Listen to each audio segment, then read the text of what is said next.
This guidance. conference will now be recorded. Oh, sorry. We're now being recorded. But we want to be able to provide direct feedback to you and guidance. So please feel free to reach out to me. If my information is not on a slide as we end here, you can get it through the chat box. Jody has my email information. I'd be happy to talk to any one of you and again, answer questions you have, specific situations you're concerned about, share best practices with you. And I use that phrase lightly, meaning what are the practices that we're seeing most of our schools utilize at this time? And what are some things to consider when you are changing your delivery method or your schedule accommodations? Those are the two big issues coming to the forefront. So however we can be a support and resource, not only to our schools, but all schools in the community, that's what we're here to do. So on the next slide, you'll see a few resources. I'm sure you have, the CDC.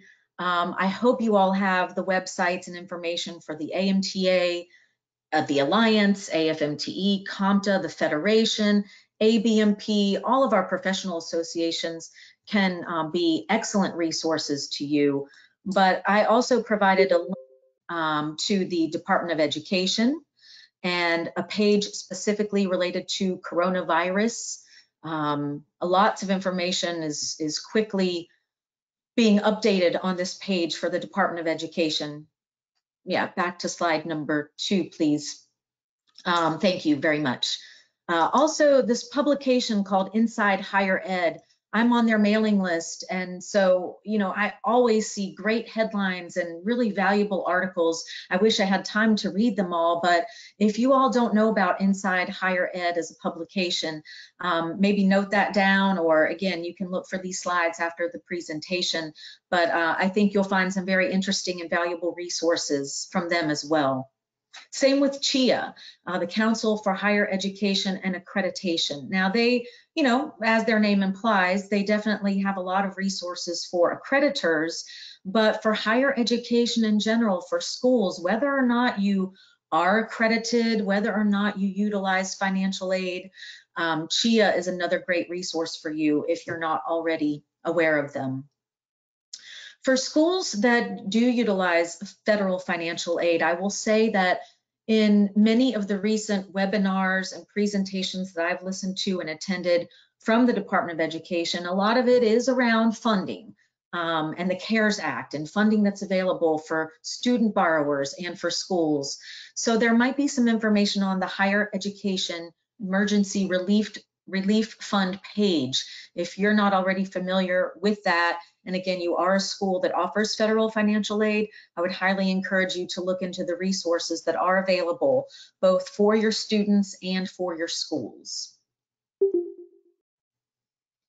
On the next slide, I guess these I would consider maybe just some of my musings, and I just love this image, massage is for all ages, right? And I think this image is a good segue into what will be my next slide. You'll see in the topic around that, but we just had our our spring commission meeting, and while I shared with our commissioners a lot of the activity that I just shared about what we have done, a large part of our conversation and discussion was about now what, what lies ahead, and I think we all can share, that it's unknown. I wish I had more specific details and guidance that I could offer, but it really is a bit of still a wait and see mode that we're in. And I think the question that I'm hearing a lot is how long? How long can we Zoom? How long can this go on? Yes, we're finding effective ways to instruct virtually and do the best we can, but at some point, we have to get back into the classroom. And what is that going to look like? How can we do hands-on practice? When are we going to be able to resume that, and where? What is that going to look like?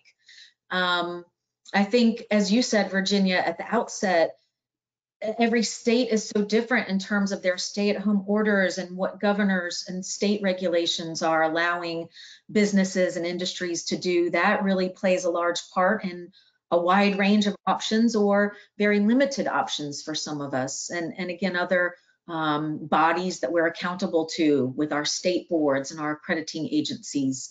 You know, it's ironic for me from an accrediting agency perspective to say, I feel like we've been maybe the easier one to comply with compared to what I hear in regards to some of the, you know, state level of regulation that's in place. So as of right now, the Department of Education has given allowance for these accommodations for virtual classrooms, distance education to go through June 1st.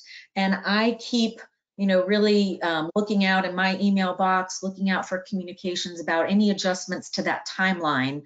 And I will certainly notify all of our schools, as well as, you know, as much of the professional community as I can, if I hear any changes to that date, that timeline.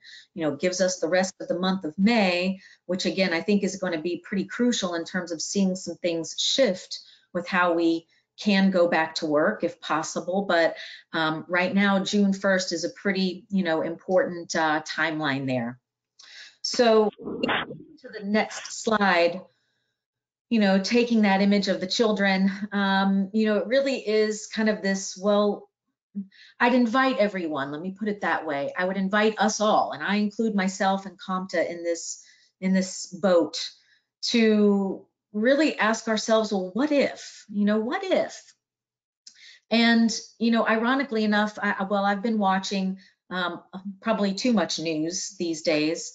And I saw a little bit of the governor of New York in his press conference today. And actually, he was saying something very similar. He was saying, we're going to have to reimagine what our businesses look like and how we function.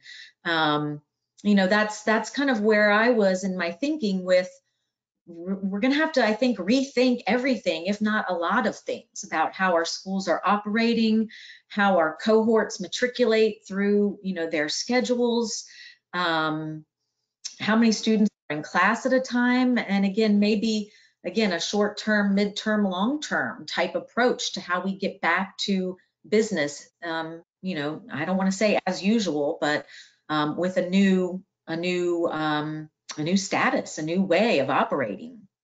So strategic planning, again, I use loosely.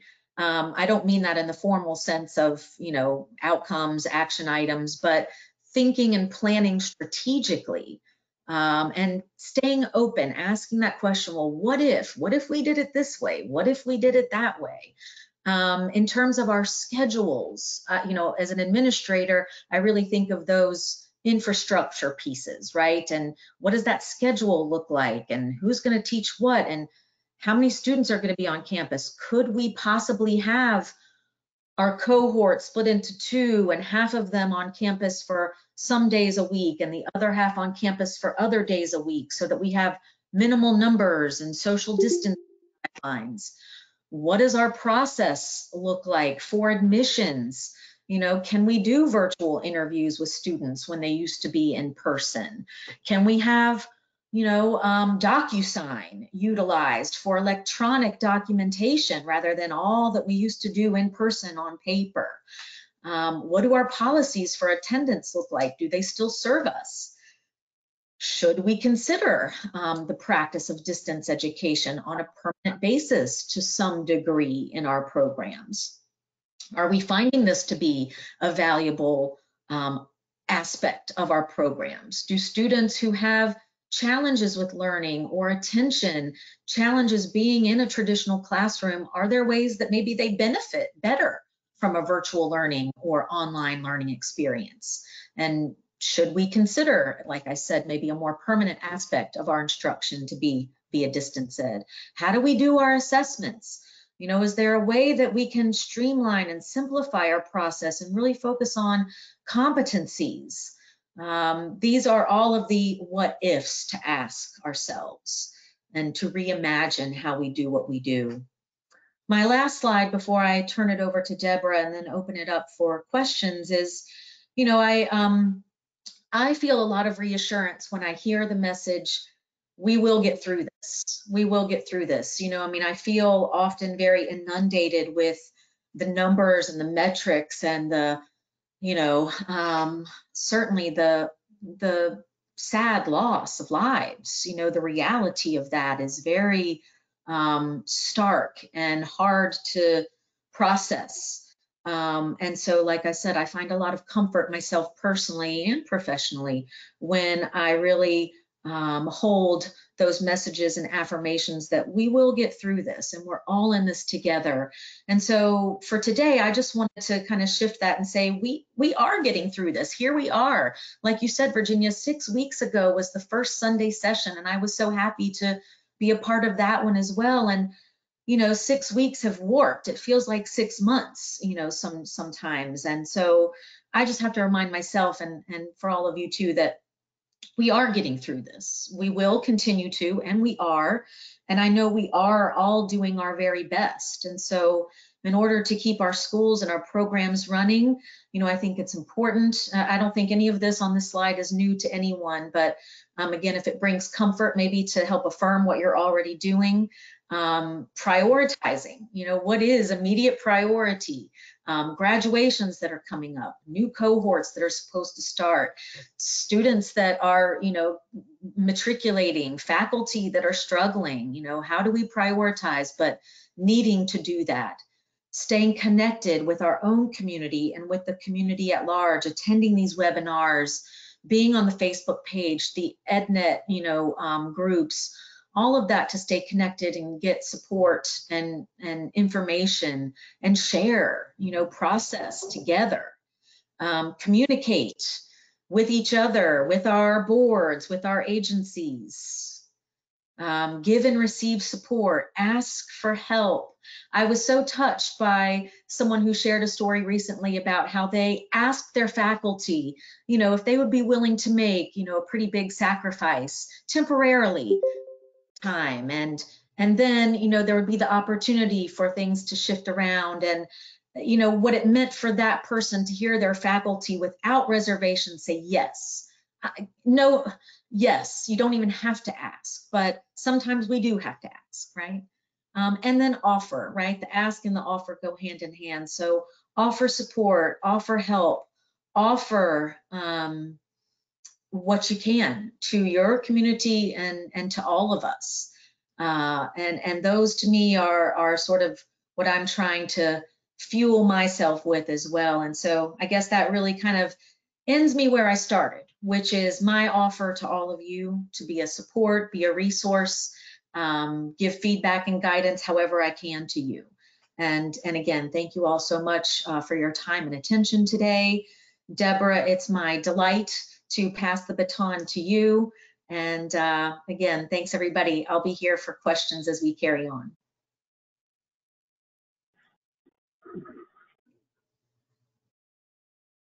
Before we jump into Deborah's presentation, I wanted to just say, well, number one, say thank you, Dawn, and ask, we have just a couple of minutes available for questions. I didn't see any questions in the chat box, so I wanted to remind all of our attendees that we have a chat box that if you're on your computer or you're on your iPad, that little balloon right next to the gear box, the gears, is if you click it, that will open the chat and you can make comments, you can ask questions in there, and we would really enjoy your feedback.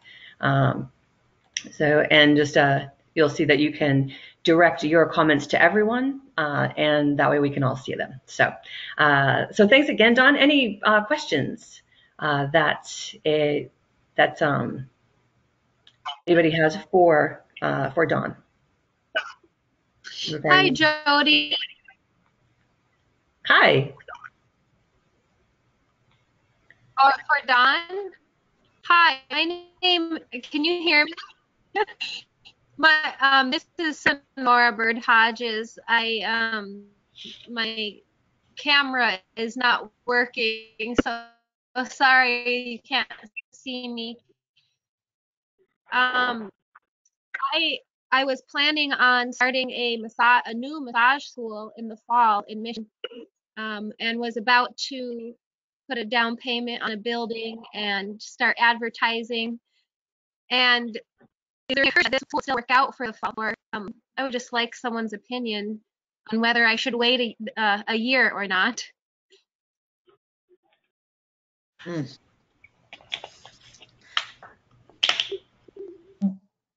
Well, this is Dawn.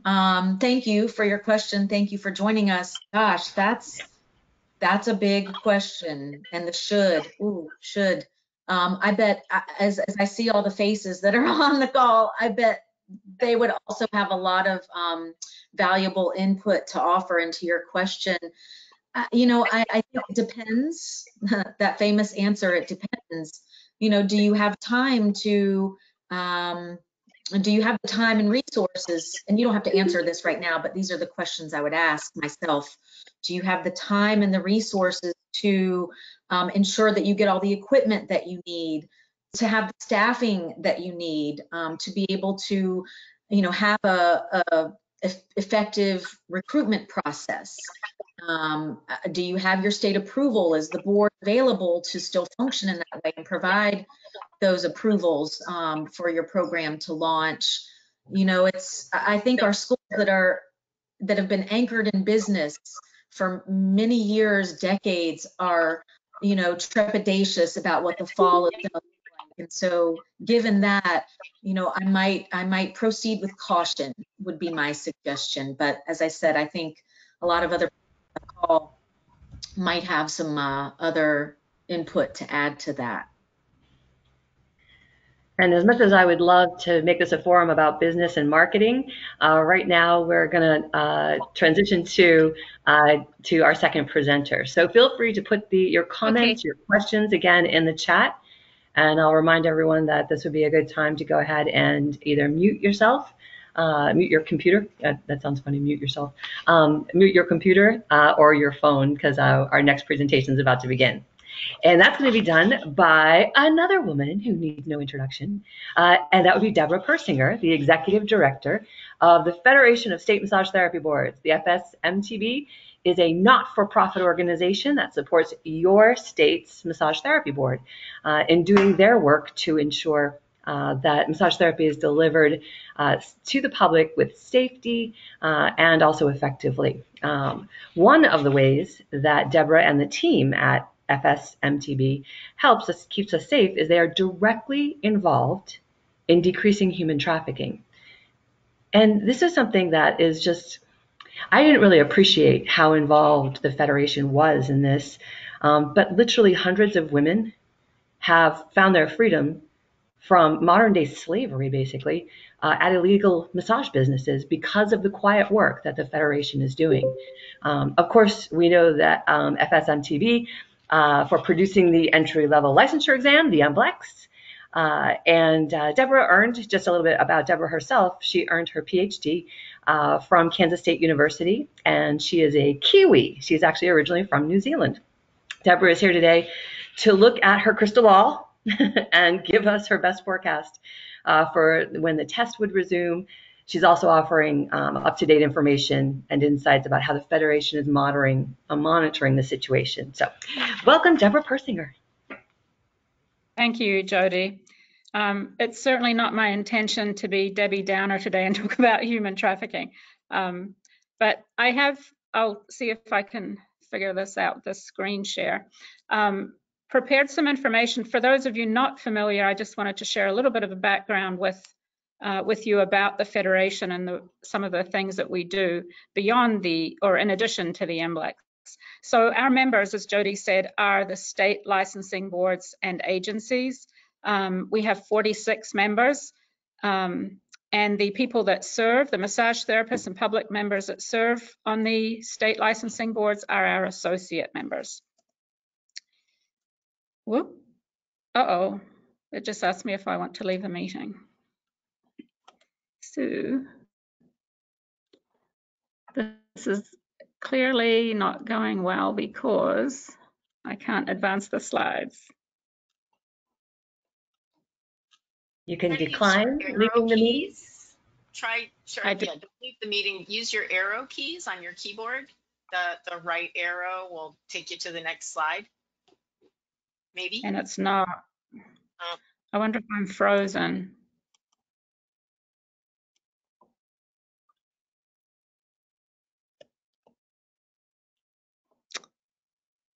Okay, I'm going to unshare here.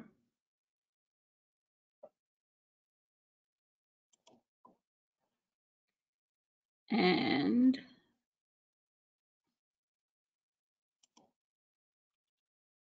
okay, so our members, I had a visual for you, but we have all of the states in the United States except the 4 regulated states, Kansas, Wyoming, Minnesota, and Vermont. But what the Federation does is we problem solve on the big ticket items. I mean, if that's what associations do. If we wanted to solve something really quickly, we'd just start up a GoFundMe page, I would say. Some of the, am I still in the meeting? No. Yes, you are. Yes, you're Oh, still here. sorry. We can see you. So, yeah, sorry. I'm so You're all just sorry. being My really screen quiet. went blank and I thought I got kicked out. So some of the things that may be of interest to the educational community, we have, we're just in the process of launching a continuing education registry. So that's a registry for CE providers who meet the standards that have been developed by the state regulatory boards. That will allow you to have access through the Federation's website to an online course search that's a national one. So if a therapist is looking for a course in Alaska on Saturday that's at the Holiday Inn or something like that, they will be able to use that online course search. So it'll give you national exposure through the CE registry. The other nice thing that the state boards have designed for the CE registry, for those who opt to participate, it's not mandatory, but those who do, when you upload your class rosters, those students that have completed your classes will go automatically to the state licensing boards through the massage therapy licensing database. So we also have a regulatory education and competence hub that we've been working on. The acronym for that is REACH. And that's where the Federation publishes our continuing education. So for example, when states discipline somebody and they need them to take a course on, client intake or communication, if that's where their issue has been happening, they can send them to their the competence hub, and then the licensee would take that class and then the state board issues the license or something like that. We also have optional classes for people that pertain to regulatory education. There's a few up there now on diversity and cultural competence that a lot of people have been enjoying while they're not able to be in practice.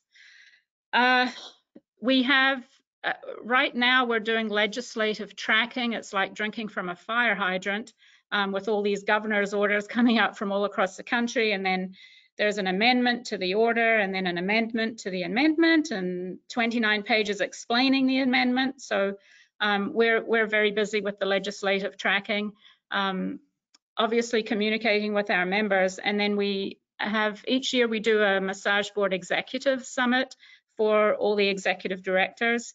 This year we had to cancel it because of the pandemic, but last week, for example, we just had a virtual town hall for all the executive directors to get together and share their experience with what's going on across the country.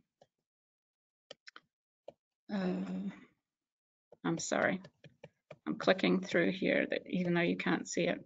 So detecting and preventing fraud is still something that's going on at the Federation. If you're wondering what the heck are we doing over here or in Kansas City. The education and misrepresentation still goes on. These people are quite opportunistic and think that while no one's looking, they can maybe get away with things. But so we're still heavily involved in verifying, validating transcripts. People take this opportunity to maybe tell you, to tell us that they went to a particular school, maybe you're one, and then of course we dive a little deeper and find out they didn't go there at all, but they're trying to get into the MBLEX through fraudulent means. Why am I sharing that? It's just a big money business. And unfortunately, all these imposters are trying to get into your profession even as we speak. Last year, we invalidated about 466 MBLEX results. So I don't know if you think that's a big number or a small number, but each one of those represents, of course, due process and a lot of legal involvement, because we don't take it lightly when we have to invalidate somebody's MBLEX results. But I think that's quite a significant number of people fraudulently trying to come into your profession. And of course, it's not just the Federation doing this. We work closely with our test partner, Pearson VUE, and primarily the FBI, or the state jurisdictional bureaus of investigation. So in terms of the COVID-19 update, which is what you're really here to find out about, on our website, fsmtb.org, we have a page dedicated where people can link directly to the state licensing board, as well as another link. Most states have 2 links to what each state is doing or announcing in relation to the COVID-19 response. We have been or are involved with the regulatory boards of other professions, and also those publishing tests. At the moment, it's kind of, I feel like it's kind of like the Hunger Games, where we're all vying for our or advocating for our own people. So for example, testing has shut down right now, at least through Pearson VUE and across the country. There's nobody taking the MBLEX right now. But the GMAT people, they need to test 100,000 people before the end of summer, so the medical schools can make their decisions. So just to give you an idea of the volume of people that once testing does open up, that will be trying to get through the system. So in terms of MBLEX in particular, the Massage and Bodywork Licensing Exam, testing is currently suspended. Pearson VUE evaluates this on a daily basis with us. We're in constant touch with them, sometimes multiple times in the same day. Right now they're looking, it was pushed out to the middle of May, and now they're looking to push it out to June. So anybody who's already in the system and authorized to test will be able to reschedule. They'll have to reschedule sometime after May. So what the Federation has done, or is doing, is extending the window for testing through the end of the year. So I know we're sitting here in April thinking, oh my gosh, December, that's so far away. But we did that to accommodate the volume of people who will be trying to get into test, because even once testing does open, they will have to honor physical distancing. If a test center could accommodate 20 people, now they may only take 10 at a time, things like that, 1 person in the waiting room at a time. And so remember, all these other professions are also trying to come through the system. So we did not want our massage therapy candidates to be pressured or stressed. Even when legally they can show up to the test center to take their test, we didn't want them to be forced to have to do that in a very finite window. So if they prefer to still not go out into public places, they'll have through the end of the year. So that will be for those applying through September 30th. And then also, in addition to that, somebody may schedule to June, and then June comes and they think, oh gosh, I'm just not ready. Then they can reschedule to July or August, whatever they want to, but there's no rescheduling fee. So we've taken that burden or pressure off them as well. Excuse me. The MBLEX was scheduled to have a fee increase April 1. The Federation has postponed that. Right now, there is no testing. We didn't want people to do, some kind of typical consumer activity and try and purchase or apply for the MBLEX ahead of time to beat the fee increase, only to find out that they couldn't test anyway. So we just thought we'll do the thinking for them and not encourage that. We're also not wanting to be the bank of FSMTB. since there's no testing activity, we've encouraged, we can't mandate this, but we've encouraged people not to even apply. They should just keep their money in their bank. And then when we open up, probably I'm thinking maybe by mid-May we'll open so that people can start being processed and move through the system to then be able to, Pearson VUE will open up their scheduling windows, and our candidates will have a very good chance of getting the appointment that they seek. So while you're all quarantining, we've been very, very busy and actually internally trying to capitalize on the dormant, if you will, situation here with testing, and we're upgrading the application process. So pretty soon, I would say in the month of May, when your candidates or your students come to apply for the MBLEX, it will look like a new screen for them. They'll be able to create a login to have their own personal Federation account, and then they can track their application. They'll be able to see the status of it. Did my school send in and verify my education? They can also use that portal to request that their results be sent to a particular state. It's a little bit tricky because we're trying to figure out how we're going to beta test this when we have no candidates. But nevertheless, while the volume is minimal to zero, we thought this would be a good opportunity to do that. The schools, you will also see hopefully what you think is a new and improved system. We right now have the Education Records Center. Kevin Snedden on staff is amazing, and I know he's the best friend of most of you through working and getting your passwords ready for that. So we're switching that to be the Education Verification Center. So we're trying to always looking for ways we can take the burdens off the schools and the educators and the administrators. And so I think we've come up with a really good way to do this with the Education Verification Center. So, excuse me, I'm starting to get a tickle in my throat. So that's a very abridged flyover of what's going on at the Federation and some of the improvements we've got planned for you. I won't be presumptuous and assume what your questions are about the MBLEX in particular, but I'd be happy to entertain questions if you want to guide me that way.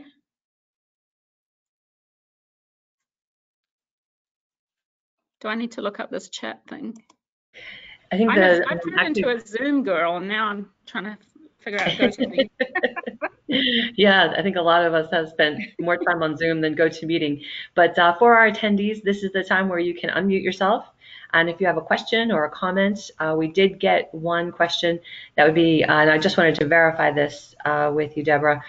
When would be a good time for recent graduates to apply for their MBLEX? A good time for recent graduates to apply? Well, I mean, they can right now. There's nothing really preventing them from doing so. But to put it into context, if nothing will happen, like there's zero activity. It's not that, oh, somebody in California is taking it and I'm behind. Nobody anywhere in the United States or the world, for that matter, is taking the MBLEX right now. So I just, not that I'm their financial planner, but they really may as well keep their money until they're ready to apply, because once they do, we turn those applications around pretty swiftly. If the schools validate that individual X truly did go to school Y, I mean, we can turn that around in 24 to 48 hours. So it's not like if they wait till the 20th of May that they won't get approved or authorized until June. They'll, maybe 2 days later, they'll be authorized. So we will definitely announce when testing opens up, but right now the date Pearson is floating is moved into June, and of course that may get kicked down the road as well. So, and I have a question coming in from Leah Brandon. Her students were graduating in August, and when, in theory, do you think August graduates would be taking the test? Or when should they be taking the test is the question.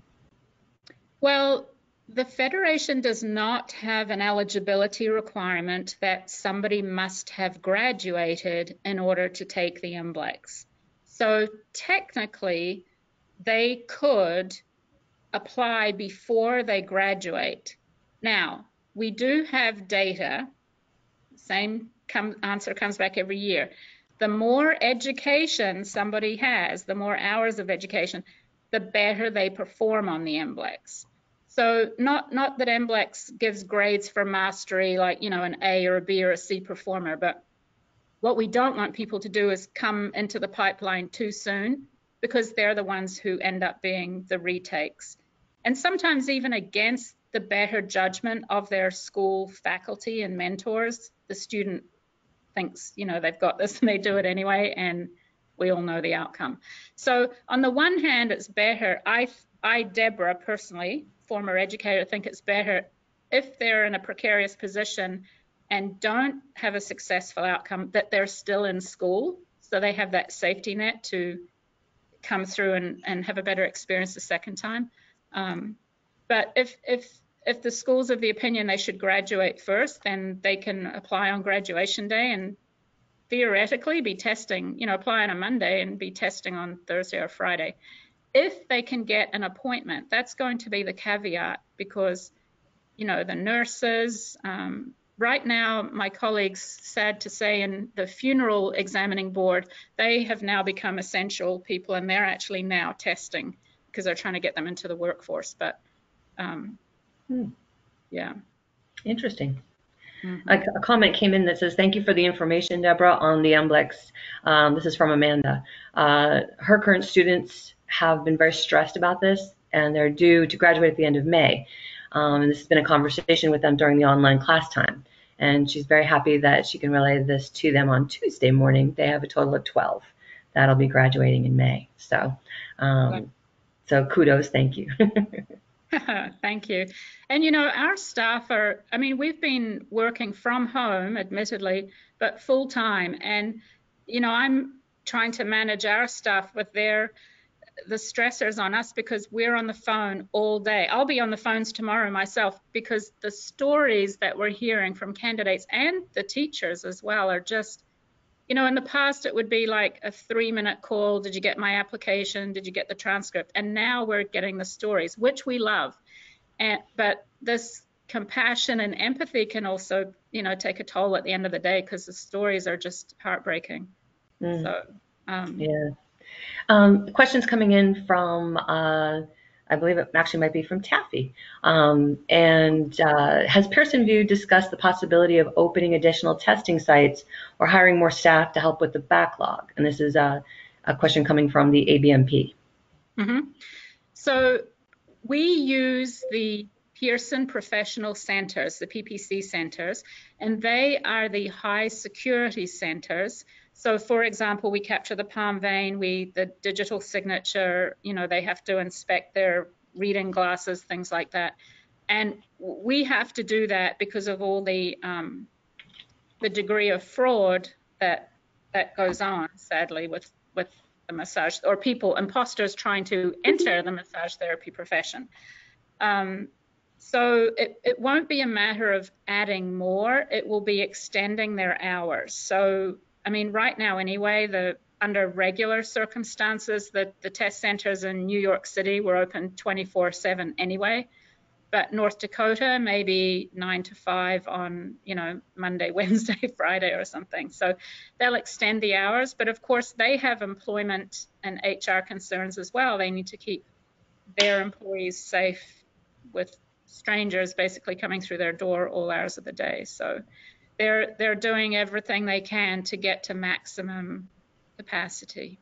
And yeah, like I said, it's a Hunger Games. You'd bet, you know, my Dr. Jekyll, Mr. Hyde side comes out when I'm at those meetings. So we're definitely advocating for massage therapy. And we have a question coming in from Joe, who has a school in Colorado Springs in Colorado, and says, so in your opinion, would it be getting their authorization to test soon might get them to the front of the line when Pearson VUE opens up? Does that sound right?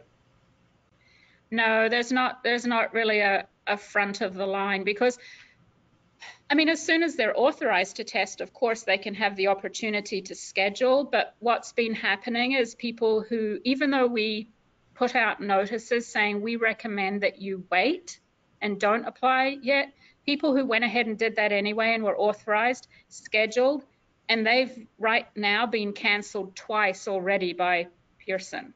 So they're getting automatically canceled the more the date gets pushed out. So right now there's no advantage, I would say, of applying now. But my best guess, I know you in the introduction said about me having my crystal ball today, so that's the caveat. This is my best guess. I would say by mid-May, if people apply, even though testing may not open up until June, that will give them a 2-week lead. And, you know, some of your students may truly not want to test until September, and I think that'll give them ample time to find the appointment of their choice. Excellent, thank you. Looks like we've covered the questions that are in the chat. I have a question, and that is, I don't know the rules on this as far as, say that a student were to live in a state that's on a border of another state. Yeah. Does it matter which Pearson VUE Center that they would test at? No, it does not. And so even pre-pandemic days, I mean, if somebody who lived in North Carolina wanted to go to Hawaii and take the test there and then celebrate on the beach afterwards, they could. So there's no restriction on geography about where the candidate chooses to test. So they can move about the country, but, you know, again, the caveat is post-pandemic travel. Yes. Excellent. Well, thank you so much, Deborah, for the insights and the up-to-date information on what's cooking with the Federation. We really appreciate your time, especially on a Sunday. And I want to just acknowledge not only Deborah and Dawn and Virginia for putting this together on a Sunday, but also for all the attendees taking a day out of your weekend, an hour out of your weekend to be with us. So really appreciate that. And at this time, we have a few announcements that are going to be made by Arlene. And I believe she's ready to hop on here and give us some resources that are brand new.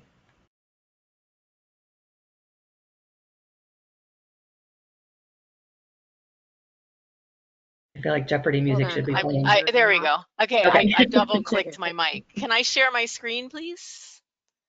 Do I need permission or do I just do it? You're good to go. Okay, You awesome. just jump in and do it. And so just real quick, Arlene is from our Teacher Resource Development Committee. She's been a real key member. And I also wanted to point out Rob Kelly from the committee is also here. So this is something we've been working on for a while. So Yes. If you go down to the bottom, you should be able to share your screen. Okay. Yeah, but now I gotta find the resource. There it is. There we go. I'll put in the chat the link to this. So can you guys see that? My presentation. So yeah, I'll tell you a little bit about me in a second. This presentation is in a web-based presentation software, so the links are direct. So if you want to, I already put it in the chat once, but I'll put it in the chat again, and it's in the notes I shared. And so you'll be able to keep this for later, so you'll have access to it, and things will be updated and stuff as we go. So yes, I was on the asked to be on the Teachers Resource Development Committee. My name is Arlene Hessler. I graduated from the Florida School of Massage in 1996. Then I decided to get a Master's of Library and Information Science. After Hurricane Irma, I left the Keys and got a job as a librarian at the University of St. Augustine for Health Sciences, but I didn't like it, so I came home. I liked the job. I loved working with faculty and students, but I missed the Keys, and there were some other things about the job that didn't work for me. So here I am at the Monroe County Public Library and working from home, yay. And I think it was the spring of 2018 maybe that Pete invited me to be on this committee. And that's my email and my phone number if you want to get a hold of me for any reason. So the former resources page, a lot of people put a lot of work into it, but there was some issues with it. So it was like, you know, why did we want to rebuild it? And then we had to plan for how we're going to rebuild it. And then I'm going to tell you a little bit about where we're going now. I'm going to try to keep it really brief, so I'm sorry I'm rushing. And then we really want your input too as educators. So why rebuild it? There were issues with being able to edit it. We also wanted something that was interactive, that people can talk back and forth and share and communicate about the resource, something more accessible and something more current, because it wasn't really updatable, the format that it was in. So those were the reasons why. So we started planning a while ago. The planning started with evaluating the current content. There's a link here to see that spreadsheet. It kind of lists everything that we have so far, and it's updated and changed and as we were going along. And then we wanted to plan how we were going to organize it. We wanted to decide, how we were going to, what headings to use, what tags and search terms. And we want to align that with the core competencies, which you can get a copy of here on the AFMT, the Alliance webpage. Every time I go to say the initials, I'm like, why am I doing that? So you can get that there. And then Virginia came up with a really simple plan design. So that's how I'm going to try to work it out. So basically faculty development, course management, course material, and then just everything. And then there'll be different headings under that. And so that's kind of the plan to lay it out. Where we're going next is the struggle that I've had so far is locating and implementing technology to give you guys a really good guide that would to resources that would be all those things: interactive, current, and updatable and searchable. And my dream is these LibGuides. They're something that libraries use in universities. They're really great for sharing a lot of information and organizing it. But unfortunately, we can't get that. So the LibGuides here, especially this one, oops, I didn't mean to go forward. Sorry, I want to go back now. There we go. Okay. So the LibGuides here are an example of stuff that may have tools for you to use now. Okay, so those are resources that you can use right now, hopefully. What I ended up with hoping to do was something like we do on our library WordPress site for our events. And so these categories are all ways that you can search our events. But the event plugin didn't work, and I couldn't quite figure out WordPress enough to make it happen.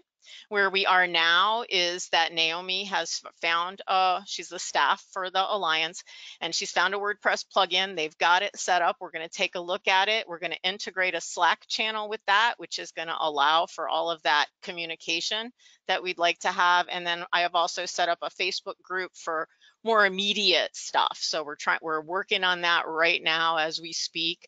The WordPress plugin is starting to get set up. And it's going to look like right now there's some stuff in there. I'm not sure if it's direct out of our spreadsheet or not. And as soon as we can get the tags or the search terms assigned, that'll be over here in the left-hand column. And like I said, this is a work in progress. We're just getting started with it. So that's what it will look like once it's done. The Slack channel is something that we're working on too. It's the same kind of thing, only it's for communication and sharing. So you can assign channels to each different topic, and then people can share back and forth. So once that's integrated with the website, we'll be inviting people to join that. And then the Facebook group is current now, but I haven't really uploaded any resources yet. But what I liked about it was that we can also assign tags. So we can tag our topics and then you search by that. So online course management systems, I haven't put anything there, but you can search the Facebook posts in this group by that. So that's what makes it different than the Alliance Facebook page. So it's going to be about sharing resources for education.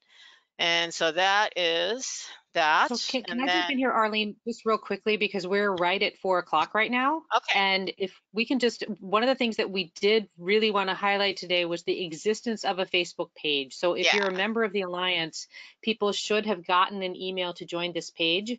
And that will be a place where you can share right now, where you can share resources. So right now, we pretty much are hearing from people that you don't have a lack of material to use online right now, so much as you're you're trying to shift what you're doing to move it into the online format. So that is definitely live. Please join that. And then kind of in segueing away from that, one of the things that's very essential for us for these Sunday sessions is to hear from you all in terms of what you would like to do. You know, you're here for a reason. We've had some people come every Sunday. We've had some people drop in and out. So we would love to hear from you on topics that you would like to cover in these sessions. And so you can probably even ask those questions on the Alliance's Facebook page, on the new one, joining that one, or get in touch with us directly. So I'm sorry to jump in and jump over that, except to say that that's the one thing we have up and running. And we hope, Arlene, correct me if I'm wrong, we hope that the Slack channel and the other components will be live within the next week. Is that correct? Yeah, I have to talk to Naomi. Today's her day off. So, you know, tomorrow I'll talk to Naomi and we'll, I don't have access to the WordPress yet. So because they're setting it up, and then I'll get access and instruction on how to work with it from the back end. But yeah, the Facebook page is kind of ready to start putting stuff in there. But once people are members, they can also be sharing and asking questions. And I do want to keep the group specific to learning and teaching and education. That's kind of my goal. I think it's kind of the committee's goal too. And you know, the Alliance Facebook page is for the Alliance, right, in general. But yeah, if you're still here and you want to see the rest of this, it's up right now on the next slide. And I had a booklet for something you could share with your students. It's just a little tool, and the link here is the highlighted in blue.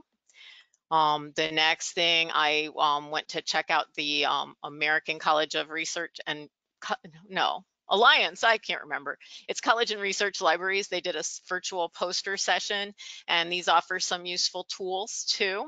The Scottsdale Community College, this is a LibGuide. So if you go to that link, you'll be able to see that resource. I'm not going to take you there since I've run out of time. This is a resource in Canva, a free online graphic design type thing from the Florida Institute of Technology. They've got some resources for talking about pre and post assessment. And this was from another college, and it was about engaging students through multiple formats. So back channeling, things like that for online courses to keep them engaged. I know that was a question. And this was just another poster that might have some interesting stuff. So to reiterate, what we're asking is, you know, what do you think? What do you need? Your input really matters, and the options, the things that we're creating right now will allow for that input, and we want to see people communicating and sharing, and yeah, let us know how we can help. So that's it for me. That's all I have. Thanks for taking the time. Let me get out of here and unshare my screen, or somebody else can unshare me. There we go. Let's see. I don't think I can unshare you, but yes. So thank you very much, Arlene. So, so then just really quickly, because Sandy Fritz did comment, and I know people are dropping off because we're over the 4 o'clock hour here. But Sandy wrote in the chat, if you haven't seen it, people are wanting to be able to interact with others, to brainstorm, as well as to have information. So again, we're looking for topics. If there are topics, then we can go, you know, invite people to come and bring those together. So if you have ideas for topics, please reach out to us, because we're here to serve you. So, you know, and again, the time in between, certainly the asynchronous discussions are available on the other, you know, in the other formats. So please reach out for topics for the future. Well, a couple of things that we come up with. Let me just read through my list very, very quickly as we're speeding through this. One is online admissions. So if anybody doesn't have online admissions, we have somebody willing to speak on that. If you're looking for specific teaching activities, preparing for reopening, that's showing up a lot in some of the online talk. How do you prepare for reopening? Gloves or no gloves? Masks, no masks? How do you clean? Strategies for graduating students. Someone had asked a little up the chat here, are there any massage schools that have no hands-on? And I don't think that exists anywhere in the US or Canada, at least I've not heard of it. But if you have students who are ready to graduate and couldn't graduate, how long does that go on until you can get them back in the classroom to do clinical work? So, you know, those are some of the ideas. And then the other questions about CE requirements. A lot of our CE providers are trying to move all of their courses online for now. How's that going to affect our industry? So those are just some of the possible topics. And if any of those resonate or you want to speak on any of those, feel free to get in touch with me. I'm not hard to find, certainly, or Jody. And, you know, and hopefully we'll see, we'll, you know, have something planned and see you all here next Sunday. So I'm just going to give a, that's actually not my email address, Jody, but that's okay. So it's vscowan@Ingenious Wellness, or find me on Facebook and you can see pictures of my dog. But I do want to thank our presenters today, Dawn Hogue and Deborah Persinger, and then Jody Scholes for being our mistress of ceremonies. And hopefully you've had some valuable things to take away. Again, thanks for spending time in on your Sunday. Hopefully it's your day off and you can wander off to the rest of your day. So thanks again and be well.